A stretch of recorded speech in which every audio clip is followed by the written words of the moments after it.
Orion Broadcast with the first commentary that takes this old persona of mine that I first created back in 2013 in a whole new direction as far as subject matter is concerned. I'll be tackling a NuTrek apologist video by a smug individual whom plenty of you who've clicked on and are watching this video have heard of before.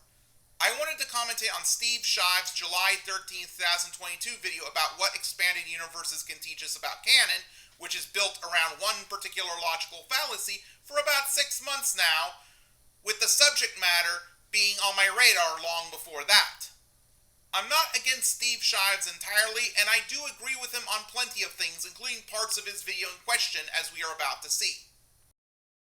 Despite the impression given by certain segments of the audience, the current generation of TV shows and movies being produced under the banners of Star Wars and Star Trek, two of the most enduring and prolific entertainment franchises ever, has mostly been embraced by fans.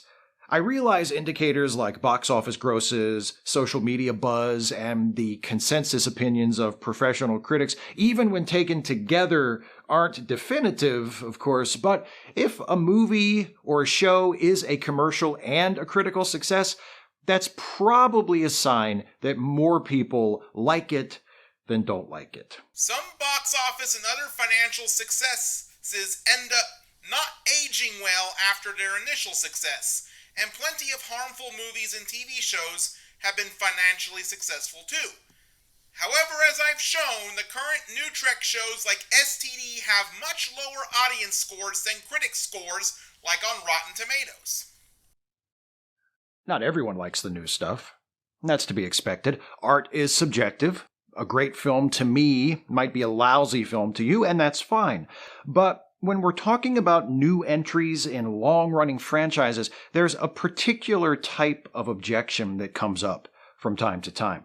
This type of objection is made by fans who are fixated not so much on the stories or the characters of these franchises, but on the lore, the fictional histories of the story worlds, that which we usually call the canon. I've thrown more than my share of mockery at these fans over the years, and I'm sure I will continue to do so every now and then in the future, but I don't want to do that in this video. Art can be objective too, since some fictional art can have objectively real consequences, such as the ultra-conservative Castle Doctrine propaganda Christmas movie Home Alone. Those who care about the canon do also care about the story and characters, since continuity is essential in good storytelling and caring about said characters, as well as highlighting changes that come with passages of time. This time, I want to examine one particular subset of these disgruntled canon fanatics, what their complaints are, and how those complaints can help the rest of us, and maybe even some of them, look at the concept of canon in a more interesting and useful way. I'm talking about the fans who get upset when the official canon of their favorite franchise conflicts with the expanded universe. And since the term expanded universe was popularized by the Star Wars franchise, it's only fitting that the best example of a fan backlash related to the canonicity of expanded universe works took place within the Star Wars fandom. It started in 2014, the year before the release of the first film in the sequel trilogy, The Force Awakens. You just already laid the groundwork for the core logical fallacy of this video of yours before getting to a point I totally agree with you on, which is about the Star Wars expanded universe not really being official canon anyway. STD came into conflict with pre-established official canon, aka alpha canon, not expanded universe, aka beta canon, so please get with the program.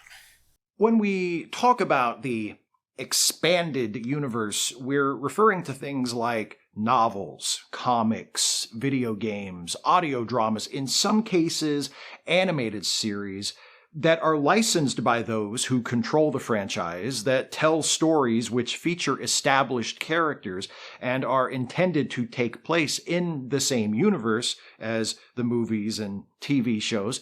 Expanded universe works typically go beyond what is established in the official canon, but stop short of contradicting it. In terms of canonicity, we might describe them as being more than fan fiction, but less than fully canonical. Though, as you pointed out, expanded universes are more than fan fiction but less than official canon, they still don't violate continuity/official canon, unlike NuTrek, which you created this video to defend. Heck, even fan fiction can be far more respectful to canon and source material than canon violations, like that darn NuTrek dumpster fire you admire. The Star Wars Expanded Universe not only honored the canon that had been established in the feature films produced up to that point, it maintained a kind of canon of its own. The various stories that fell under the Expanded Universe umbrella mostly acknowledged each other, and rarely did the events of one contradict those of another. By the time Lucasfilm began developing the trilogy of prequel films in the mid-1990s, the Expanded Universe had become so popular that the studio actually directed the authors of the Expanded Universe not to set stories in the same time period during which the prequels would be set, to avoid any inconsistencies between those films and the Expanded Universe. That is one huge difference between the Star Wars Expanded Universe, now Legends, and NuTrek shows like STD, since unlike the Expanded Universe, STD contradicts pre-established material of the time period in which it was set. The current showrunners should have gone straight from the destruction of Romulus onward for their shows instead of violating pre-established Alpha canon, since going post-Romulus onward would not have contradicted any pre-established official canon whatsoever. I must tell you, when this happened, I felt very little sympathy for the fans who were upset by it. Not because I personally don't really care whether a given work is canon or not, although that is definitely true. The reason I wasn't moved by the plight, if I can even call it that, of these aggrieved Star Wars Expanded Universe fans is that I'm first and foremost a Star Trek fan. And Star Trek fans have known that was the deal with our Expanded Universe all along. In Star Trek, the Expanded Universe is usually referred to collectively as the Beta Canon. The Alpha Canon consists of the Star Trek TV and streaming series and the movies. There was a time when the canonicity of Star Trek the Animated Series was questionable, but that seems to have passed. The Beta Canon consists of pretty much everything else. Novels, comics, video games, role-playing games, whatever. I have no sympathy for the plight of aggrieved Star Wars EU fanboys either, especially since some of them, as on StarDestroyer.net, have selectively weaponized it against Star Trek. Even before Disney bought the rights to Lucasfilm, the Expanded Universe was treated as a parallel universe from George Lucas's 6 Star Wars movies and Dave Filoni's Clone Wars animated series, which Lucas himself worked on. The same held true for Star Trek before Kurtzman ruined it. The big difference between the Star Wars Expanded Universe and Star Trek's Beta Canon is that the powers that be in charge of Star Trek, going back to Gene Roddenberry himself, have always explicitly defined it as not part of the canon. And to be clear, when I say the canon in regards to Star Trek, I'm referring to the Alpha Canon. It's confusing. Do you see why I don't really give a shit about this stuff? Which is not to say I never gave a shit about this stuff, or that I don't know firsthand how those salty Star Wars Expanded Universe fans felt. I did, and I do. You're just trying to excuse the willful continuity violations of STD just because you like that show for pushing your cause, while downplaying the damage done by overriding pre-established Alpha canon. So here comes your core false equivalence fallacy in T-minus 10, 9, 8, 7, 6, 5, 4, 3, 2, 1. Ignition! Federation features a lot of backstory for Zefram Cochrane, some of which draws on material published in the Star Trek chronology by Michael and Denise Okuda, including the name of Cochrane's first warp-capable ship, the approximate date and general circumstances of that first warp flight, Cochrane's activities in the years that followed, and Cochrane's overall personality.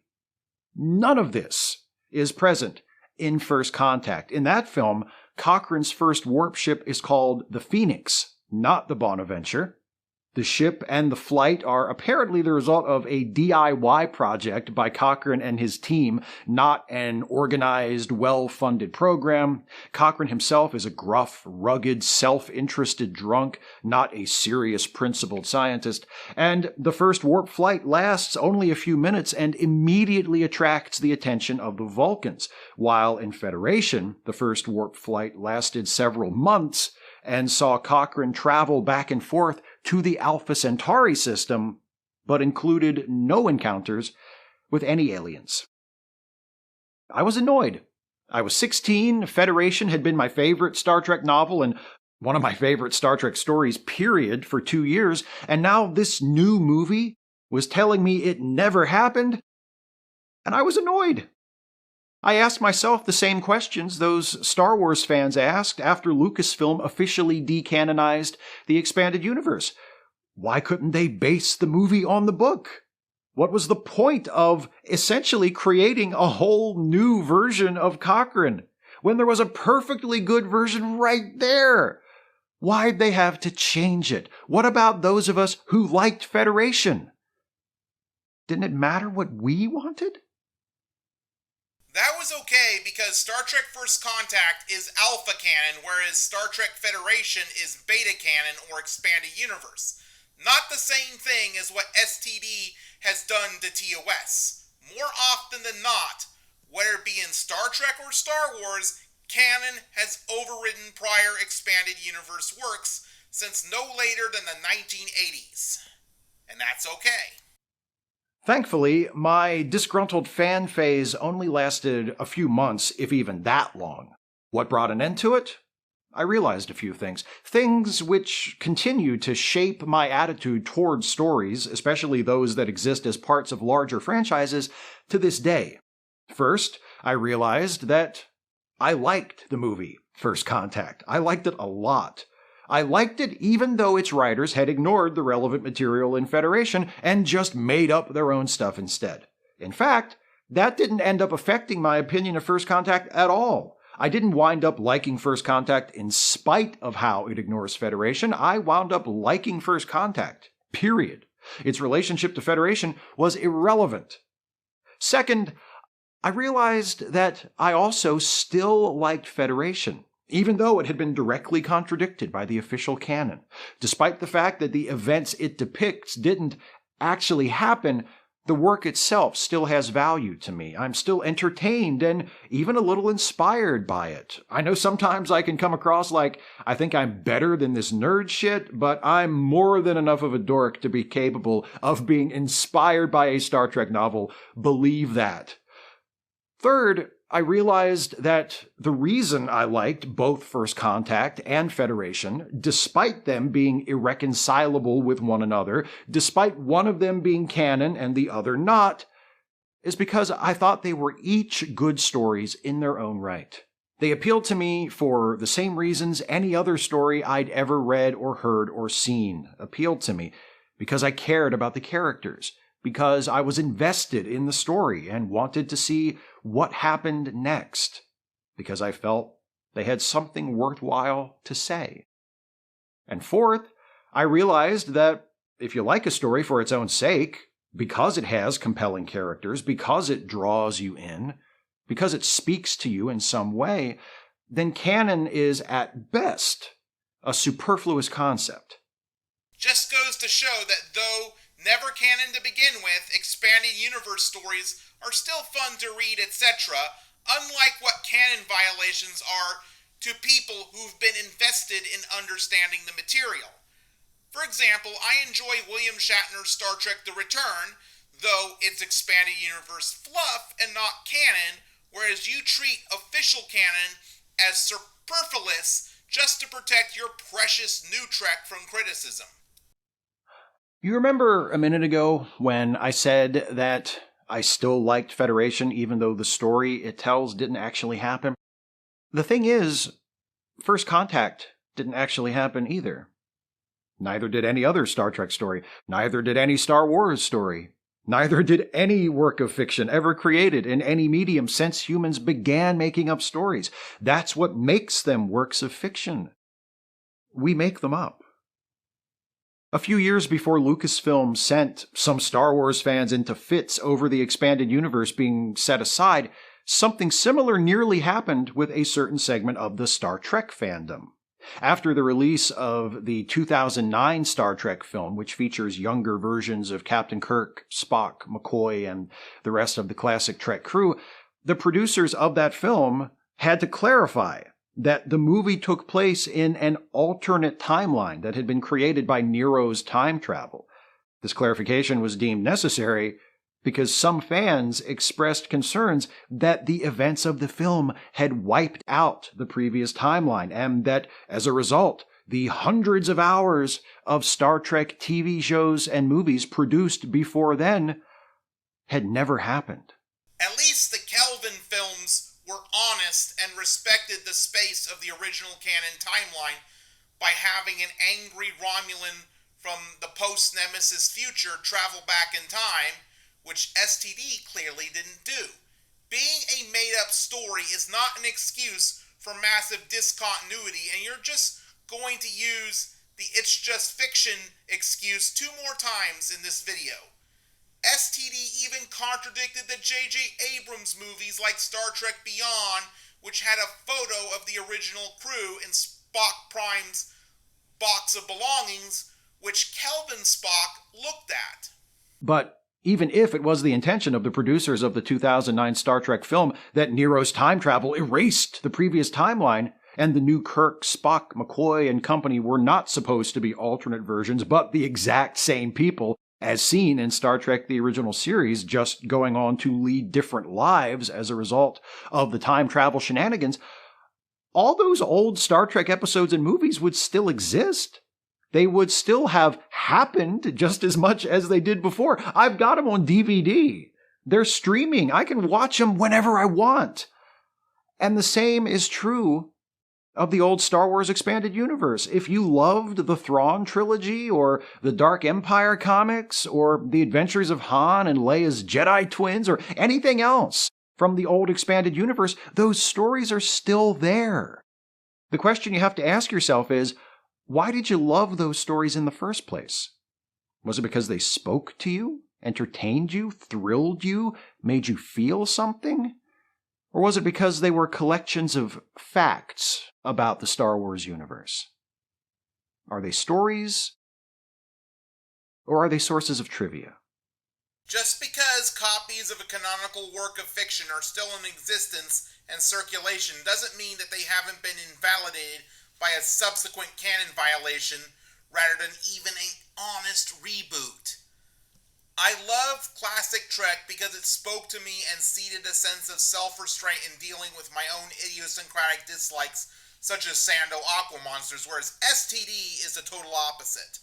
No one is treating the canon of a fictional series as a series of facts, and instead we ask for ample continuity and consistency as to have the story make sense and reasons to care for the characters. Some of you might be saying, yeah, that's great, but even if we value stories for their own sake, stories that are part of larger franchises don't happen in a vacuum, and things like canon and consistency are still important for placing stories in a larger context. That's true.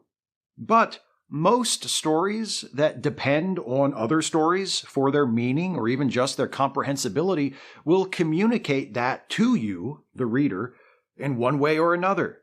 Ideally, it's done elegantly, woven naturally into the text, but sometimes it can just be in the form of an author's note. For the purposes of this story, the events depicted in the novel, the truce at Bakura, are considered to have taken place, or something like that. A well-written story will tell you, either directly or indirectly, what is canon as far as that story is concerned.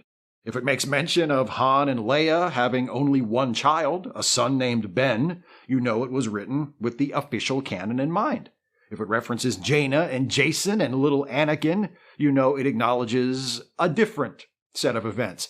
Whatever the case, a story's place and significance in a larger context shouldn't be too difficult to figure out, especially if it's of particular importance to that story. The Gorn in Strange New Worlds not only contradicted canon, but source material of the very species to begin with, ultimately missing the point of the Gorn altogether. This is like when the 2002 movie adaptation of H.G. Wells' The Time Machine had the Morlocks come out in broad daylight when the book, which I've read twice beforehand, says they only come out at night and are even scared of looking at matches. A recent example of how this works from the Star Trek side of things, involving works in the official canon, not beta canon expanded universe stuff, but the principle is the same, is the depiction of the Gorn in Star Trek Strange New Worlds. Prior to Strange New Worlds, the only significant appearances of the Gorn in canonical productions were an episode of Star Trek Enterprise, where we see a Gorn threatening the mirror universe versions of the heroes, and, most importantly, the Star Trek The Original Series episode Arena, which centers on Captain Kirk being forced into one-on-one combat with a Gorn captain on a remote planet. Not only is Arena the first episode featuring a Gorn to be produced, it also seems pretty clear that no one aboard the Enterprise has ever seen or even heard of a Gorn before. But according to Strange New Worlds, which is set roughly 10 years before the events of the original series, not only did the crew of the Enterprise see Gorn, the Gorn were a well-known, if sometimes mysterious, threat to Starfleet ships. Plus, the Gorn we see in Strange New Worlds look and act very differently than the Gorn we see in Arena. So, does that mean Arena has been negated somehow? Delegitimized? Ruined? I don't think so. In Arena, it was established that the Federation didn't yet know about that region of space which the Gorn inhabit, and Cestus III was established. The Gorn in Enterprise was either from the Mirror Universe or from the future 2 seasons after the events of Arena, namely the Tholian Web, in which the Constitution-class USS Defiant first appeared in, and it was faithfully recreated in honor of when it first appeared. The xenomorph-like Gorn in Strange New Worlds massively contradict the far more intelligent Gorn of classic Trek, whether it be TOS or Enterprise, so stop trying to deny it. It's clear from watching Arena that the crew of the Enterprise has never seen a Gorn before. So, when I watch that episode, and I really like that episode, I watch it with that assumption. I accept what the episode tells me. When I watch Strange New Worlds, where it's equally clear that the Gorn are known to this crew of the Enterprise, which includes Spock and Uhura and a few other characters who also appear on TOS as part of Kirk's crew, I watch it with that assumption. I accept what that show tells me. I don't think to myself, wait, this is wrong. They don't know about the Gorn yet. What a strange, silly thought that would be. Of course they know the Gorn. It's right there in the episode. By the same token, when I watch Arena now, I don't think, why don't they know about the Gorn? There are people on this ship who have fought the Gorn before. Because it's obvious when you watch that episode that they haven't. This sort of inconsistency would be irreconcilable if we were talking about real life. If Spock were a real person, he would have either seen a Gorn before or he wouldn't have. Arena and the Gorn-related episodes of Strange New Worlds couldn't both be true. But we're not talking about real life. We're talking about fiction. And in fiction, both can be true. And in the case of Star Trek canon, both are true. Saying that 2 contradictory entries regarding the same thing in the same fictional series can, quote-unquote, both be true makes you sound foolish on the face of it. All you're doing here is trying to justify Kurtzman Drek overriding alpha canon rather than beta canon or expanded universe, which simply falls flat on its face. By the way, Star Trek being a work of fiction is still no excuse for such epic contradictions like what NuTrek has pulled regarding the Gorn. I've seen some fans insist that because of this and other inconsistencies, the original series and Strange New Worlds must take place in separate timelines, regardless of what the producers say. And look, everyone is free to interpret the shows however they want, which is another reason why canonicity is ultimately not that big of a deal. But this strikes me as a terribly reductive and literalist approach. If two stories feature the same characters and are set in the same world, and each story works on its own terms, why must we insist that the terms of one story absolutely cannot conflict with those of the other? They can both be true within the larger context of the story world because they, along with the rest of that story world, are all made up. And when I say it's all made up, I'm not saying it doesn't matter. Stories do matter. They matter as much as anything else our species is able to create. Stories engage our minds and touch our hearts and stoke our imaginations. They can distract us and they can enlighten us. They can allow us to escape to comforting fantasies, and they can enable us to confront difficult truths. And they can do all of these things, whether the entity that holds the intellectual property rights considers them canon or not.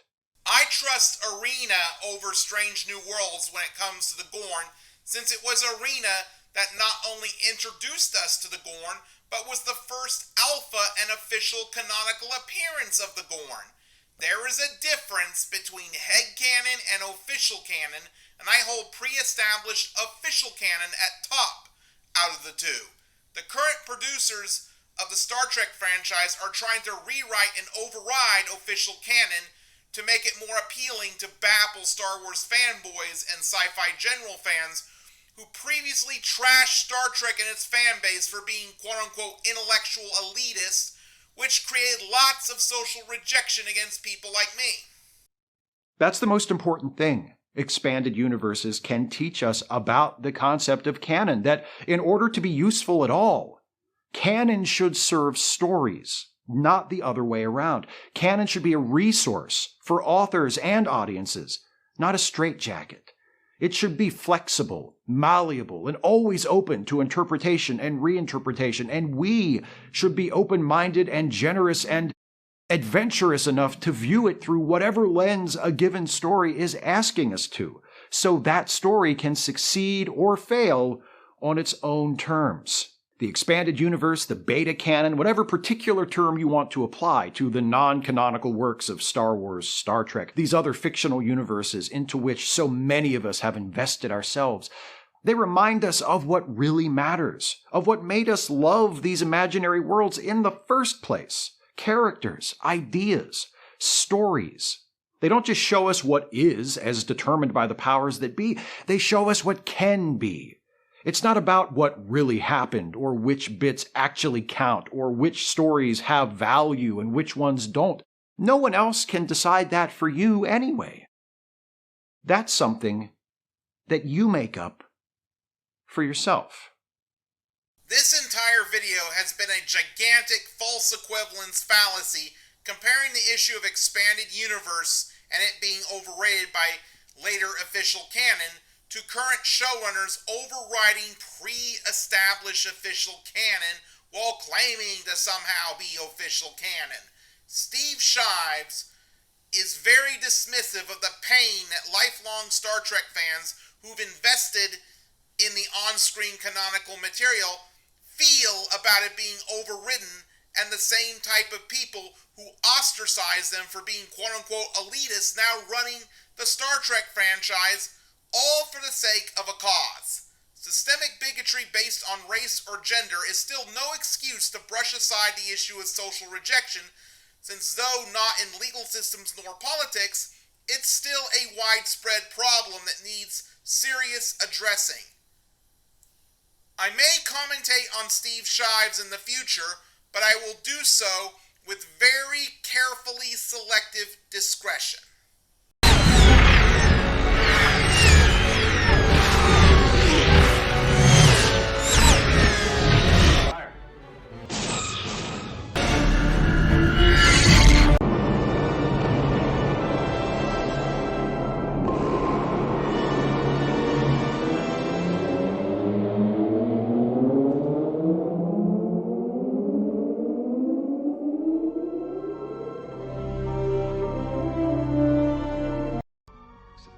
Britches down. I don't like to lose.